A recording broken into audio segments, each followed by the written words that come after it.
Oke, baik. Tidak lupa mengingatkan kembali kepada seluruh peserta, setelah ini sesi Kang Mohan akan nanti di sesi terakhirnya akan share di chat ya terkait dengan kuis untuk 12 orang pemenang, 10 berupa pulsa 100.000 masing-masing, dan kemudian ada ada satu untuk kelasnya kayak Jamil dan ada satu untuk kelas eksportir dari Kang Mohan. Ya kan, bener kan Bu Yanti kan, pertanyaannya wakeh gitu kan. Ya, untung dengan banyak pertanyaan itu tidak menjadikan Bu Yanti di blacklist ya. Oh, aktif Kang Mohan ya, Bu Yanti ini Masya Allah luar biasa. Baik, agar kemudian pertanyaan-pertanyaan Bu Yanti juga ada yang belum ditanyakan tapi nanti sudah terjawab, monggo Kang Mohan bisa melengkapi ya tadi apa yang sudah disampaikan oleh Mbak Dewi dan Kang Dedi. Dipersilakan Kang Mohan. Baik, terima kasih Kang Lawan, dan terima kasih pada Bapak dan Ibu peserta Brilliant Planner yang sungguh luar biasa. Nah, hari ini kita akan share final. Mohon maaf, mungkin kemarin itu saya agak sedikit terburu-buru ya, memang karena waktunya hari Jumat. Nah, kalau hari ini kita bisa lebih leluasa, jadi saya siap menanggapi semua pertanyaan, dan izin saya menyimpulkan terlebih dahulu memang bahwa untuk ekspor ini saya teringat cerita, mohon maaf, ada dulu waktu itu seseorang yang tidak bisa melihat dan belum pernah memahami apa itu gajah. Jadi belum pernah diperkenalkan seseorang yang tidak bisa melihat ini apa itu gajah gitu ya. Nah, ketika seseorang ini diajak untuk diperkenalkan dengan gajah, ini ada yang akhirnya menganggap bahwa gajah itu ternyata panjang dan kecil gitu ya. Itu seperti selang air. Nah, ini ternyata yang dipegangnya adalah bukan gajah keseluruhan. Ternyata yang dipegangnya adalah buntut gajah. Seperti itu gitu ya. Ada juga yang kemudian dipegang, oh enggak, gajah itu bukan seperti selang air, tapi gajah itu tipis seperti daun talas gitu ya. Nah, ini ternyata yang dipegangnya adalah kupingnya. Nah, ini pun sama. Maksud saya adalah ketika kita belum memahami ekspor impor ini secara sempurna, bisa jadi yang terpegang oleh kita adalah telinganya, bisa jadi yang terpegang oleh kita adalah buntutnya, sehingga pemahaman kita tidak sempurna. Kalau hari ini terasa menantang, itu aman. Tapi kalau misalkan hari ini ekspor impor terasa sulit, itu salah. Saya ulangi dulu kalimatnya.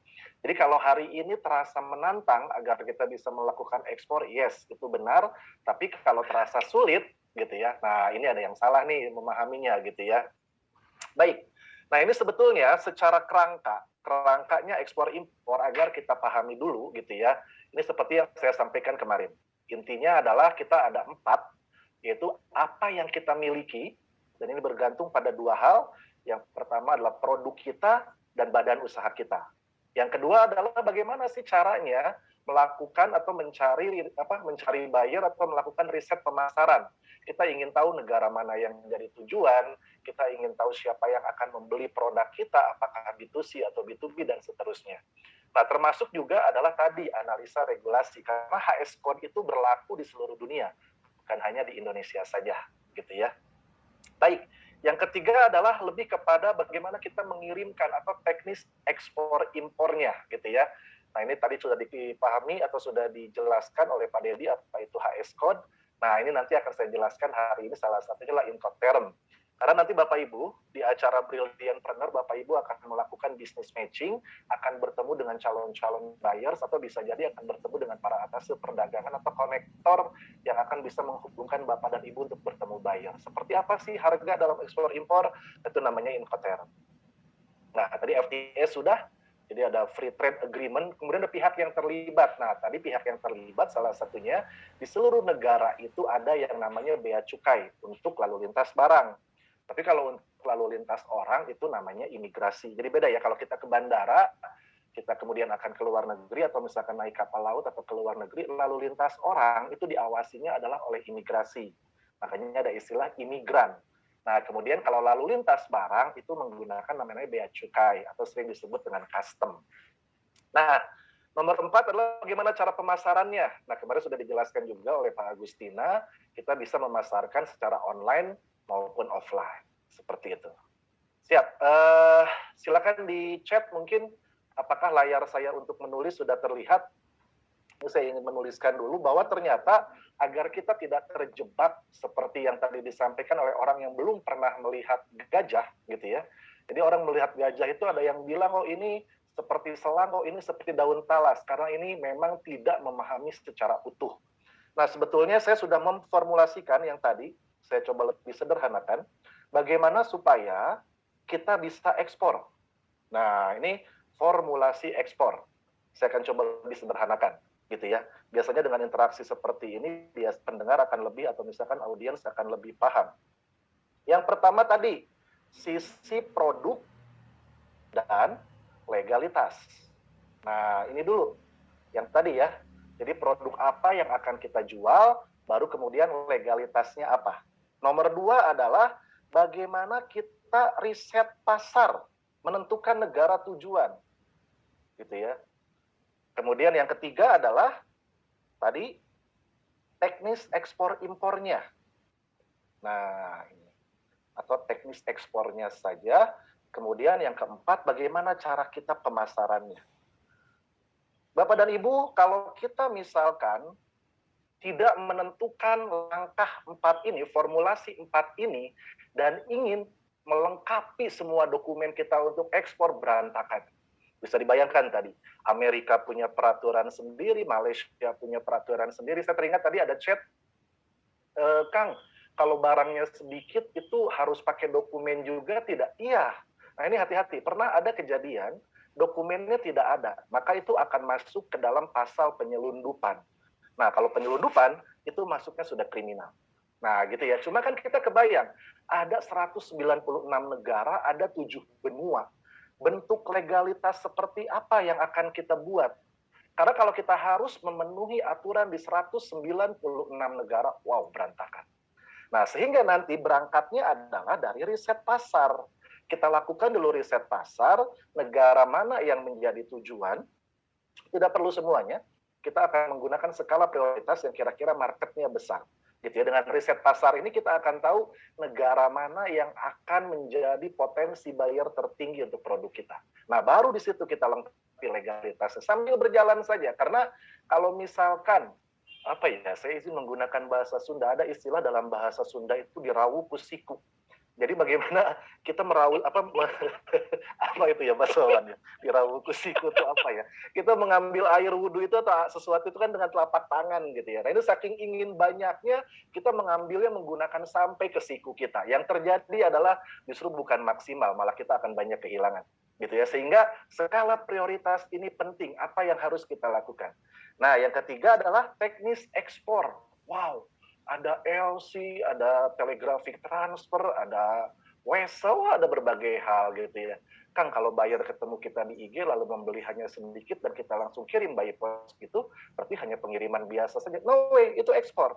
Pokoknya kalau barang sudah keluar dari daerah pabean tadi, itu masuk ekspor. Tinggal beruntung tidak beruntung saja.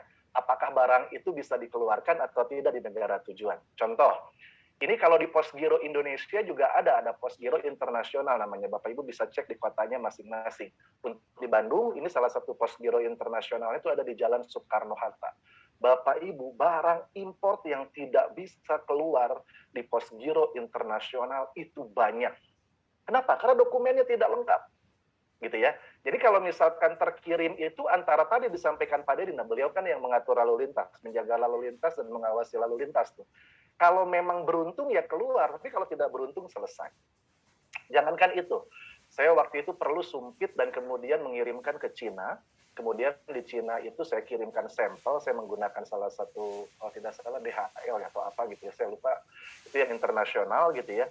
Itu di Indonesia-nya berangkat, dan saya hanya mengirimkan 3 pieces sumpit gitu ya. Itu berangkat dari Indonesia-nya, kemudian setelah di Cina baru saya diminta berbagai macam dokumen. Diminta surat verifikasi legalitas kayu, SPLK lah, diminta apalah, cuma 3 pieces gitu ya. Nah itu makanya saya tidak ingin ini terjadi pada Bapak dan Ibu, makanya saya membuka layanan konsultasi ekspor impor. Jadi jangan sampai barang sih berangkat, nah hanya di sana tinggal was-was saja tuh barangnya rilis apa tidak ya gitu kan. Lagi contoh nih, kemarin ada yang butuh server dari Amerika, nggak apa-apa ya, contohnya impor, supaya nanti Bapak dan Ibu punya bayangan gitu ya, kira-kira buyer Bapak dan Ibu di luar negerinya merasakan apa nih gitu kan. Nah, jadi ada impor server dari Amerika, sudah dikirim ke Indonesia gitu ya, sudah ada di gudang di Indonesia. Ternyata salah satu syarat tadi Pak Deddy menyampaikan, barang itu kan ada bebas, ada barang lartas, ada barang terlarang. Nah, lartas, bebas, dan terlarang. Ternyata server ini masuk ke dalam larangan terbatas. Diizinkan tapi ada syaratnya, lartas itu. Nah, ternyata syaratnya adalah harus disurvei. Yang jadi masalah adalah survei itu harus di pelabuhan muat. Ternyata barangnya sudah dikirim oleh DHL, ada di Indonesia. Sudah, kalau begitu berantakan. Barang tidak akan pernah bisa rilis, kita harus diekspor kembali ke Amerika, baru kemudian disurvei, baru kemudian ini akan menjadi double cost namanya. Double deh, gitu ya. Nah, yang keempat formulasinya adalah pemasaran.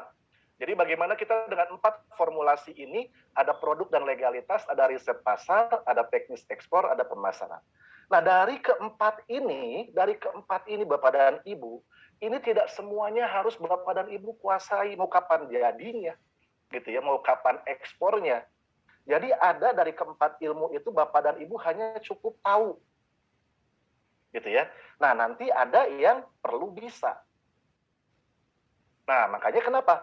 Kalau misalkan semua harus dipelajari, maka yang terjadi adalah kita tidak akan selesai. Kalau anak saya bilang keburu imsak nih, atau ada yang bilang juga keburu kiamat deh baru kita bisa ekspor.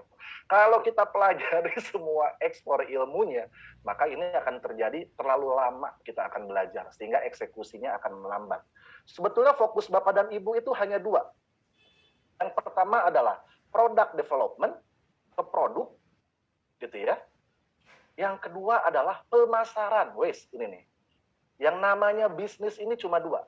Bapak dan Ibu fokusnya adalah di produk, gitu ya. Yang kedua adalah di pemasaran.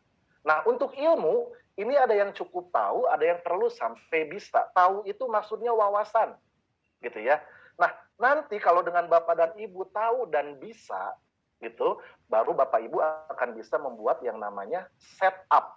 Setup itu adalah merencanakan legalitasnya seperti apa, Bapak Ibu punya bayangan. Merencanakan apa saja dokumen yang harus dimiliki Bapak dan Ibu punya bayangan. Kenapa? Karena sudah tahu. Gitu ya.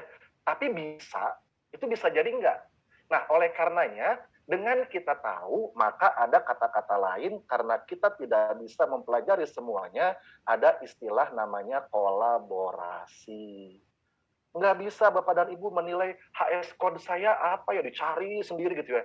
Masya Allah, tadi jumlah barang, jumlah produk, jumlah benda yang masuk dalam HS code itu seberapa tebalnya. Nah, jadi nanti kita perlu kolaborasi, tapi tahu bahwa ini perlu ada yang namanya HS code gitu kan. Kita bisa nih tadi, oh ternyata ada PP perorangan gitu ya. Itu bisa bikin sendiri, atau kalau misalkan Bapak dan Ibu tidak ada waktu, kolaborasi. Tadi yang Mbak Dewi bilang, kadang kita untuk memancing uang itu perlu mengeluarkan uang. Saya ulangi, memancing uang itu ya dengan uang, gitu ya. Jadi misalkan dalam pemasaran itu ada namanya cost of acquisition, ada namanya biaya promosi. Promosi itu kan bakar uang, tapi bakar uang untuk mendapatkan uang. Nah, seperti itu gitu ya. Jadi termasuk kalau setup, bikin NIB sendiri, nyari HS code sendiri, ngisi ke declaration PEB-nya tadi tuh EDI, Electronic Digital Interchange gitu ya. Jadi bagaimana kita mengisi data pemberitahuan ekspor barang kita sendiri. Wow, mau kapan beresnya? Kita kucuk-kucuk jalan ke pelabuhan sendiri, menyerahkan barang sendiri gitu ya. Waduh. Kecil banget ya pesawat ya. Nah, yang ketiga justru yang Bapak dan Ibu perlukan adalah gitu ya.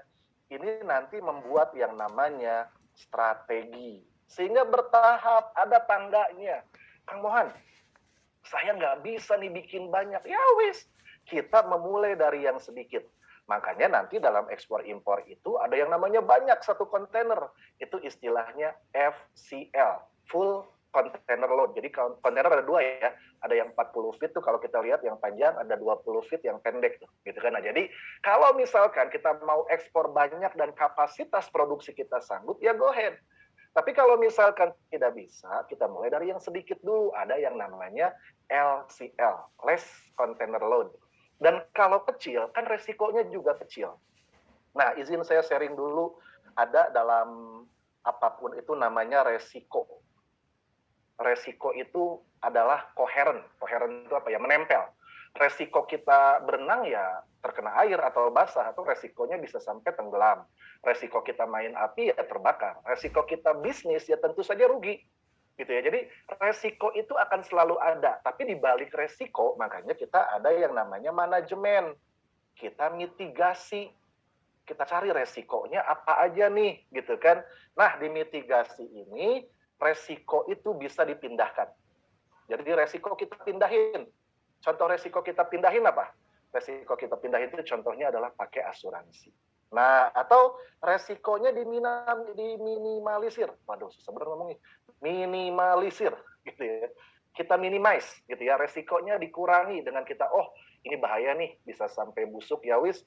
Supaya nggak busuk, mungkin misalkan dengan melakukan vakum yang sangat kuat dengan retort misalkan. Itu diminimalisir. Jadi resiko ada dua. Apakah resiko bisa nol? Tidak. Resiko tidak bisa nol. Karena resiko itu menempel. Resiko itu selalu ada, gitu ya. Nah, oleh karenanya, karena kita resiko itu selalu ada, maka mulai dari yang kecil dan bertahap. Kalau ditanya ke anak bayi, caranya jalan, anak bayi akan stres kali ya. Nah, kapan kamu mau bisa jalan? Ya melangkah sekali aja jatuh. Melangkah sekali aja jatuh. Kamu memang tidak bakat jalan. Wow, luar biasa ya. Anak balita dibegitukan gitu ya. Wow, mengerikan sekali. Jadi kalau kita misalkan ekspor, Mas Wawan gitu ya, dan Bapak Ibu sekalian, kita tidak bertahap, ya kita akan jatuh, tapi jatuh itu adalah pelajaran.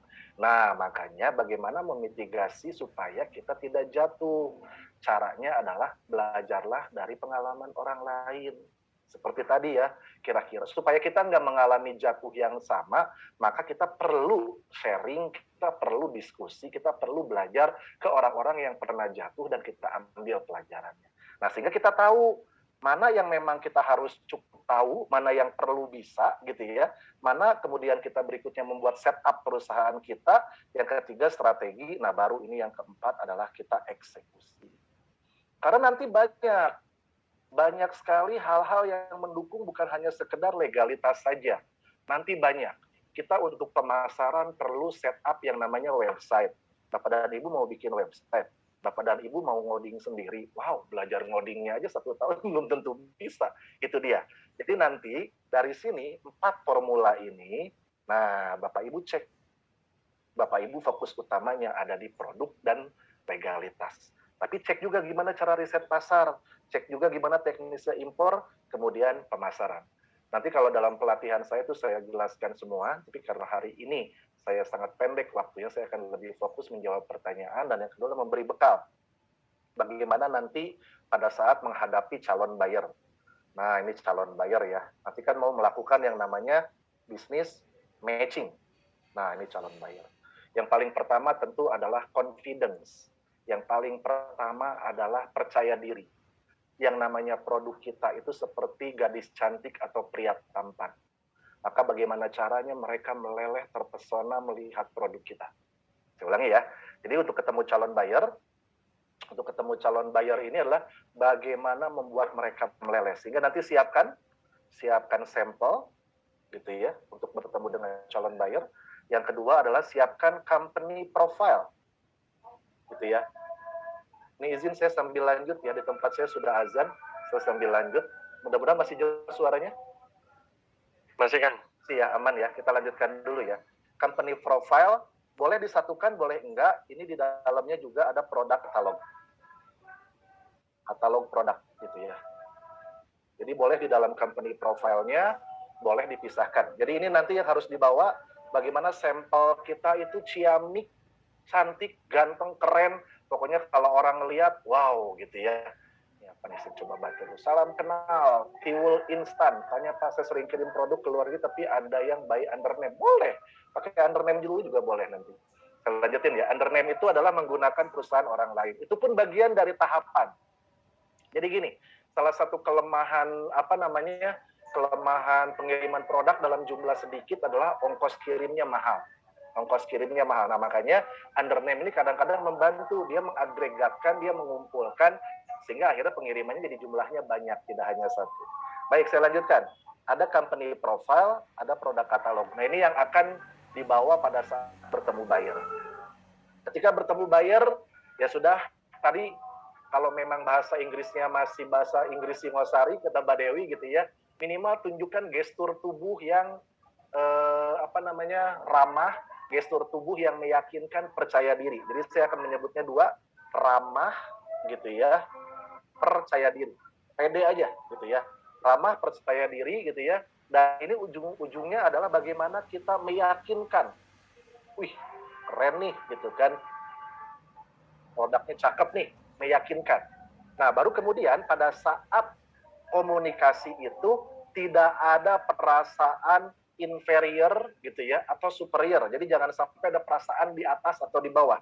Jadi kita rumusnya adalah egaliter, persamaan. Nah, karena dia orang bule lancar bahasa Inggrisnya ya wajar lah gitu ya. Karena kan kita orang Indonesia gitu. Jadi tetap saja ramah, tetap saja egaliter, tidak ada yang di atas, tidak ada yang di bawah, seperti itu. Dan nanti pada saat masuk ke wilayah harga, nah ini gitu kan, saya ganti warna dulu deh. Biasanya mereka akan bertanya harganya berapa nih gitu kan. Nah, harga di dalam ekspor impor ini namanya adalah Incoterm. Di dalam ekspor impor ini namanya adalah Incoterm. Incoterm itu harga dan juga hak dan kewajiban antara eksportir dan importir. Nah, jadi kita bagi. Di sini ada yang namanya eksportir, kemudian di luar negeri tentu ada yang namanya importir. Ya. Nah, ini terkait harga. Nah, ini di tengah biasanya ini ada pelabuhan. Ini kita sebutnya port muat atau port loading. Ini adalah port kedatangan atau port tujuan, pelabuhan tujuan. Nah, untuk kita mengirim ke port ini ada namanya adalah tracking, pakai truk gitu ya, pakai kendaraan. Kemudian untuk ngirim ke sini, ini ada dua, ini bisa menggunakan angkutan laut, bisa menggunakan angkutan darat. Ini bisa menggunakan sea freight, angkutan laut, atau menggunakan yang namanya air freight, angkutan udara. Nah, nanti dari port yang di sana ke tujuan, ini juga menggunakan truk kembali. Nah, dari sini harga Incoterm ini akan menentukan. Kalau memang Bapak dan Ibu belum ada informasi berapa tarif truknya, berapa tarif angkutan udaranya, berapa tarif juga untuk truk nanti di luar negerinya, maka gunakan informasi yang ada saja. Bapak dan Ibu cukup menggunakan harga yang ada di Bapak dan Ibu hari ini. Nama harga di Bapak dan Ibu disebutnya ex-world gitu ya. Harga di sini adalah ex-world. Sebutkan kotanya. Jadi kalau menyebutkan ex-world itu adalah dengan kotanya. Misalkan ex-world Payakumbuh, ex-world Bandung. Bisa di-share nomor WA-nya Kang? Aman, siap. gitu ya. Jadi ada ex-world Payakumbuh, ada ex-world misalkan Padang, ex-world Bandung.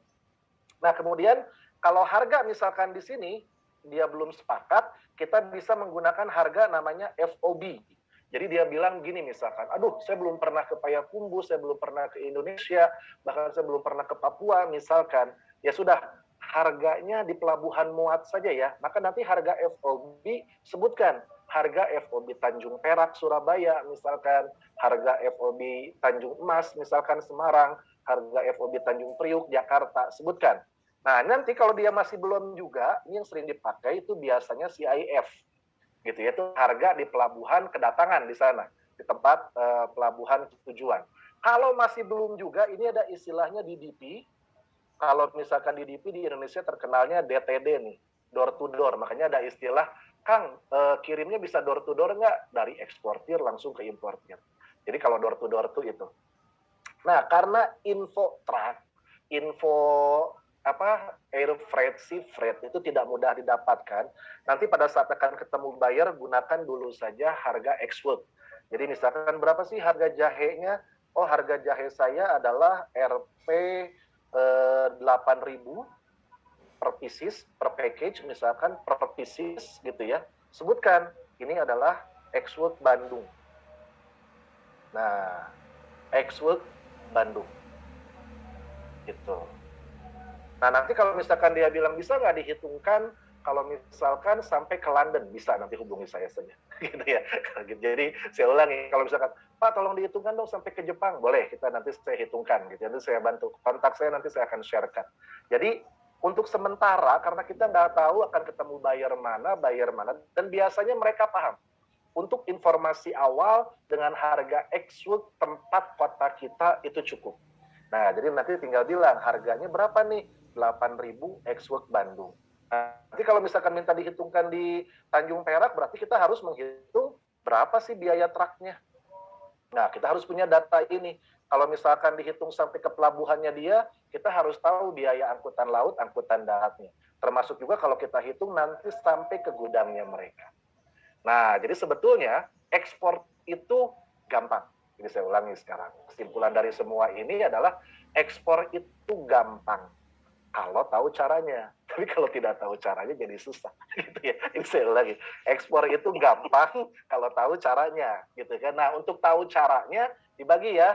Ada yang mana sampai cukup level tahu aja, ada yang sampai level bisa, ada yang harus set up, ada yang harus bikin strateginya, ada yang harus sampai eksekusinya. Hanya pada intinya, utamanya Bapak dan Ibu adalah bagaimana produknya tambah ciamik, gitu ya. Bagaimana pemasarannya juga makin kenceng. Cuma ini, bisnis itu cuma ini. Sisanya jangan dikerjakan semuanya sendiri, karena nanti habis waktu kita. Jelas ya, jadi bekalnya udah, cara ke Amerika udah, bisnis matching dengan luar negeri sebaiknya harga produk yang kita masukkan yang mana? Harga dari kita atau FOB. Kalau sudah punya harga FOB, gunakan harga FOB. Gitu ya. Tapi kalau misalkan harga FOB kan harus ngitung truknya tuh. Harus ngitung biaya-biayanya. Kalau belum ada biaya-biayanya, gunakan harga ex-work. Begitu. Jadi biaya-biaya dokumen untuk pengiriman ekspor bergantung negaranya. Jadi ada apa Ibu Liza Lestari, nah, jadi biaya dokumen untuk pengiriman ekspor berapa kira-kira? Bergantung biayanya. Apalagi sekarang nih, sekarang itu harga angkutan lagi mahal, efek dari pandemi. Saya cerita kemarin bagaimana kecap 14 kontainer itu saya tertahan karena freight naik, yang kontainer 20 feet dari Indonesia ke Jeddah, itu yang awalnya hanya di 1.800-an, 1.700-an, itu sekarang naik 7.000 sampai 8.000. Jadi ini lagi mahal banget gitu. Nah, makanya kita saat ini bermain itu cukup di level ex-work dulu kalau ketemu buyer. Cukup di level ex-work. Nanti kalau misalkan ditanya, Kang bisa dihitungkan, misalkan Pak bisa dihitungkan nggak sampai ke Jeddah? Bisa nanti. Gitu ya. Jadi kita akan bantu Bapak dan Ibu. Dan lagian juga tidak terbuka ya. Mau di browsing sampai kemanapun, misalkan ongkos kirim dari Indonesia kemana gitu. Kalau ada boleh share deh gitu ya. Karena memang sepengetahuan saya itu adalah informasi tertutup, tidak bisa kita akses gitu. Tanya kalau ada teman-teman diaspora mau beli Shopee, apakah bisa auto, ada syarat lain. Shopee itu adalah medianya ya. Kembali kalau barang itu melekat pada HS code. Tadi yang sudah dibahas. Jadi mau lewat Shopee, mau lewat Lazada, barang itu akan melekat HS code. Ingat tadi HS code itu ya. HS code itu menyebabkan barang menjadi 3. Ada barang bebas, berarti tanpa syarat, dibeli, bayar, kirim, selesai. Ada lartas, tadi lartas itu contohnya harus disurvei, harus minta surat ini, surat itu, gitu ya. Nah, ada yang ketiga namanya itu barang terlarang. Kalau sudah terlarang tidak bisa. Contohnya kemarin apa? Singkong di Jepang. Singkong di Jepang tuh masuk terlarang, jadi agak sulit. Bukan agak sulit, mustahil masuk ke sana. Gitu, sambil diskusi ya. Jadi intinya adalah Bapak dan Ibu mana yang cukup tahu, mana yang harus bisa gitu ya. Nah, kalau kayak misalkan nyari HS code, tahu deh harus nyari HS code. Cara bikin NIB, tahu deh harus bikin NIB, tapi bisa bikin NIB-nya kadang tidak perlu. Begitu. Siap, saya kembalikan ke Mas Fuad. Ya. Mungkin di sini banyak sekali ya timbul pertanyaan-pertanyaan, atau jangan terburu-buru menyimpulkan ya Bapak Ibu, mahal kan, udah saya pakai kontainer sendiri aja dah. Punya kontainer sendiri ya, luar biasa. Itu kontainer apa itu? Kontainer saya buka but minuman, kontainer pop ice gitu ya mungkin ya. Bukan kontainer yang seperti itu ya, mohon maaf ya. Karena di sini saya yakin sudah Bapak Ibu sudah keinginan untuk go global itu sudah sangat besar, jadi pengetahuan, pemahaman itu juga sudah banyak begitu. Mungkin tetap perlu ini Kang Mohan ya, apa maksudnya lebih pendetailan informasi-informasi selanjutnya yang Kang Mohan juga sudah share nomor WhatsApp di chat, sudah di-share Kang Mohan? Itu sudah di-share, jadi silakan Ya, nanti sudah Bapak dan di-share ya. Ibu mengisi ya. Di situ ada kuis, ada 10 pertanyaan. Jadi mengecek juga pemahaman Bapak Ibu 2 hari kelas kita ini, nanti ada pertanyaan yang menyangkut materinya Ke Jamil, menyangkut materinya Kang Agustina, kemudian yang terbaru tadi Ibu Dewi Krekman, ada materinya Pak Dedi dan juga ada materi saya. Gitu. Terus saya share ya, nanti isi di situ yang paling cepat dan skornya paling tinggi. Paling tinggi, gitu. Betul ya. Itu cuma tidak hanya cepat ya, cowok salah semua. Betul. Jadi nanti saya urutkan. Nah, itu ada 1 orang nanti yang akan ikut kelas saya free, ada yang ikut kelas Ke Jamil free 1 orang, dan nanti ada yang 10 juga tuh mendapatkan pulsa senilai 100.000 tuh. Gitu. Silakan. Gitu. Baik, silakan diisi ya cepat-cepatan ya. Itu sudah ada di kolom chat linknya. Ya. Mbak Fadia nggak usah ngisi. Dia ikut ngisi. Nanti tinggi banget nilainya. Mas Wawan, saya izin jawab ini dulu ya dari Mas Lari. Mas Lari, Kang Mohan mau tanya, pernah kerjasama dengan petani kopi nggak? Jangankan petani kopi, saya baru membina atau mendampingi orang yang punya mimpi jadi eksportir kopi. Baru mimpi ya, gitu kan. Tapi hari ini beliau sudah bergerak ke luar negeri. Hari ini berangkat ke Turki, akan bertemu Atdag di sana. Itu betul-betul from zero, dari nol cuma punya mimpi. Karena awalnya ini pengusaha tambang. Jadi beliau itu pengusaha tambang pasir, sangat menyukai kopi dan ingin jadi eksportir kopi gitu kan. Positioningnya ada Pak. Jadi ada positioning dalam bisnis itu, ada yang sifatnya produsen. Itu adalah orang-orang yang memproduksi gitu ya. Ada dalam bisnis itu pemikir. Itu adalah biasanya R&D, Research and Development. Consultant itu pemikir gitu ya. Jadi ada juga yang dalam bisnis itu penjual. Nah, contoh penjual itu adalah Tokopedia, Bukalapak, kemudian Shopee, itu penjual. Mereka nggak punya barang gitu ya. Ada juga nggak bisa jualan, nggak bisa mikir gitu ya. Terus kemudian nggak bisa jual, tapi duitnya banyak gitu ya. Nah, itu investor, pendana. Gitu ya. Itu duitnya banyak gitu ya. Nah, yang repot kadang-kadang di UKM, pemikir iya, produsen iya, penjual iya gitu kan, pendana juga iya. Nah, ini sebetulnya dalam bisnis besar itu akan ada pembagian, bahkan ada yang kelima namanya P yang baru, pemimpin. Itu akan jadi leader untuk yang keempat-empatnya. Nah, itu akhirnya saya arahkan dia itu menjadi trader kopi, bukan produsen kopi. Nah, tentu saja ini nanti siapa Mas Mari ya. Mas Mari ini bisa saya connect-kan. Kebetulan dia mengambil kopinya itu dari Pasar Minggu. Nah, sekarang kita sudah membuat infrastrukturnya, termasuk pembuatan website, company profile, dan lain sebagainya. Mungkin 3 atau 5 hari ke depan ya akan presentasi kopi di Turki. Nah, begitu ya. Jadi ada positioningnya ya. Kayak tadi, bisa ekspor menggunakan undername dulu, boleh gitu ya. Tapi kita harus punya mimpi. Ingat tadi, kata Bu Dewi itu, kalau kita bisa sampai kirim 1 juta package kopi, misalkan dalam pouch gitu ya, kita udah package dalam pouch dan itu masuk ke dalam Walmart, wah kita sudah jadi wong suki gitu. Gitu ya. Nah, mimpinya ada wong suki, tapi untuk manjat ke 1 juta pouch itu ada langkahnya, tidak mungkin melompat-lompat tidak jelas. Kita akan kehabisan energi nanti. Begitu ya. Ya. Silakan kalau ada lagi. Ya. Jadi jangan sampai udah nggak jualan, udah nggak punya modal, komen aja ya. Itu namanya penyinyir ya. Penyinyir ya, tukang nyinyir dagangannya orang lain. Nah gitu. Netizen ya kalau ya. Mulai aktif ya Bun gitu ya jempolnya. Biasanya begitu ya.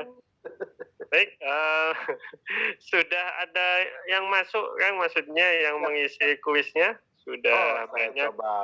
Coba dicek. Ya, akan dipantau saja, karena kan pengumumannya masih hari Rabu atau Kamis ya. Betul. Siap. Mungkin ada yang sengaja jawabannya disalah-salahkan. Loh, kenapa? Saya nggak pengen pulsa, saya pengen kelasnya Kang Mohan. Nanti kalau benar semua cuma dapat 100.000, saya pengen dapat kelasnya Kang Mohan, saya pengen dapat kelasnya kayak Jamil, ya nggak apa-apa lah ya. Nanti yang menentukan adalah dari Dewan Juri ya. Nanti ada jurinya yang memilah siapa yang dapat pulsa dan siapa yang ikut kelasnya Kang Mohan dan kayak Jamil Azza ini. Baik, ada lagi Kang Mohan yang ingin disampaikan atau dijawab dari pertanyaan di chat? Silakan kalau ada. Wah, udah 27 aja nih. Wah, keren sekali. Wah, 28. Keren. Ya, ada nama Mbak Fadia nggak di situ? Kayaknya 28 ini Mbak Fadia jangan-jangan. Aktif sekali ya Mbak Fadia ya. Dia punya 25 akun kayaknya. Mbak Fadia sudah japri tadi ke peserta, Bu, kalau mau mengisikan lewat saya saja begitu.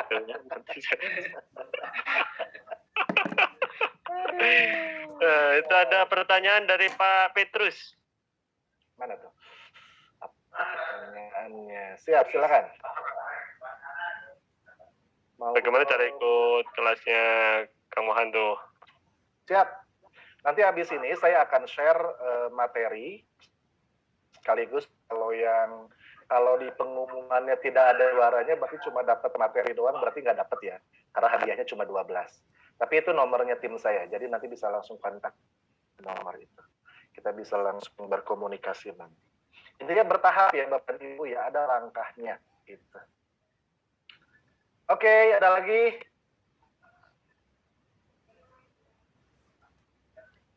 Baik, sudah pukul 11.57, Kang Mohan. Siap. Ini ada sebentar, ini barangkali butuh yang cepat gitu ya, karena kalau tidak salah habis ini mereka akan mengikuti yang namanya business matching ya. Ini ada nomor tim saya share juga, silakan. Sudah ada ya di chat ya.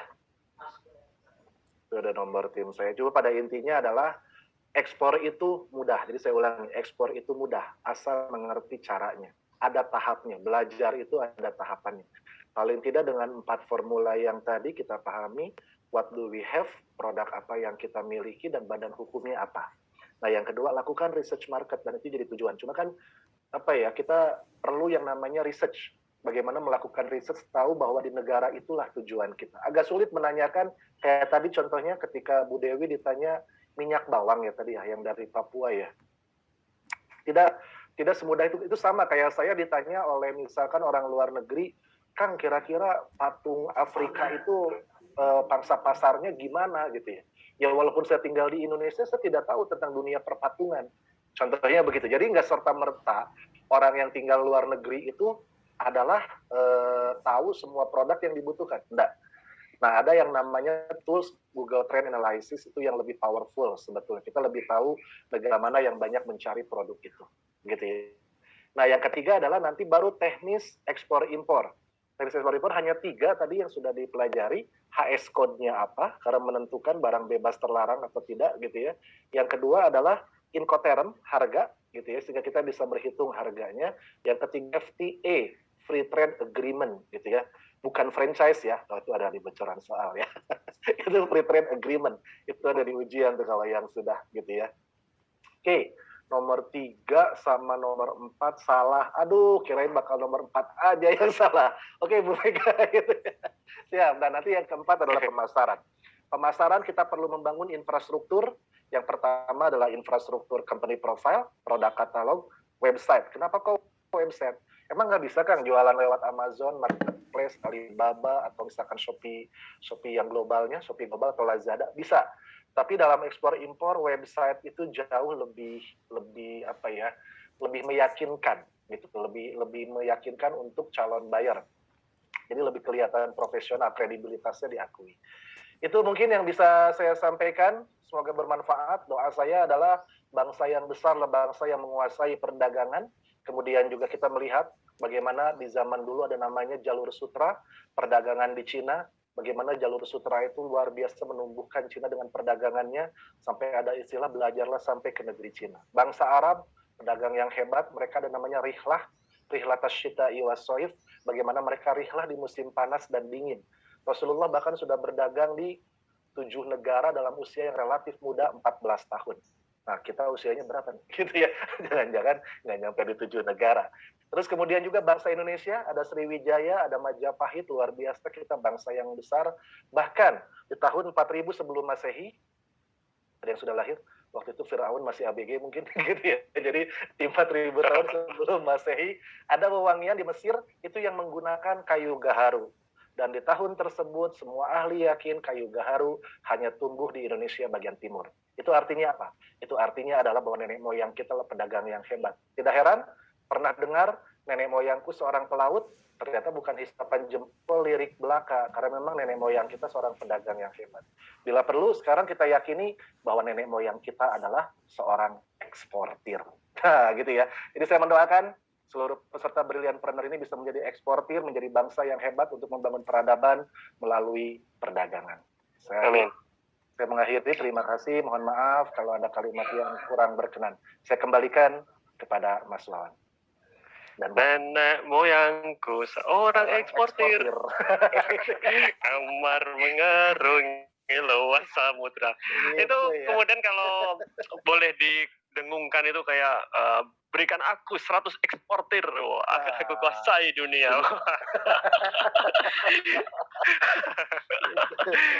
Baik, terima kasih kepada ketiga pembicara, kepada Mbak Dewi, kepada Kang Dedi, dan juga Kang Mohan. Matur nuwun, terima kasih.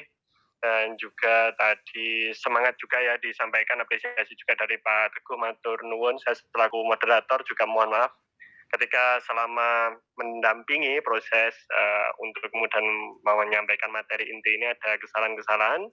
Insya Allah kita bisa bertemu lagi di lain kesempatan yang lebih seru lagi tentunya, tentu saja sesuatu hal yang terus bermanfaat untuk Sobat UMKM sekalian.